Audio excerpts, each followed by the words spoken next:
গ্রামে দুই ভাই থাকতো। বড় ভাইয়ের নাম ছিল সোম, সে খুব ধনী ছিল, এবং ছোট ভাই মোহন ছিল দরিদ্র। সোম ছিল একজন জমিদার, তার প্রচুর অর্থ ছিল, আর মোহন শ্রমিকের কাজ করে পরিবারের দেখাশোনা করত। একবার দীপাবলির দিন পুরো গ্রাম আনন্দে মেতেছিল। সকলের বাড়িতে বিভিন্ন ধরনের খাবার তৈরি হয়েছিল, আর সবাই দীপাবলি উপভোগ করছিল। তবে মোহন খুব দুঃখ পেয়েছিল, কারণ তার পরিবারের কাছে খাবার বলতে কিছু ছিল না। তখন সে তার বড় ভাইয়ের কাছে সাহায্য চাইতে যায়। বড় ভাই সোম ছোট ভাই মোহনকে সাহায্য না করে ধমক দিয়ে ভাগিয়ে দেয়।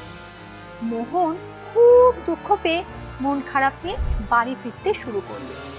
পথে মোহনের সঙ্গে এক বৃদ্ধের দেখা হলো।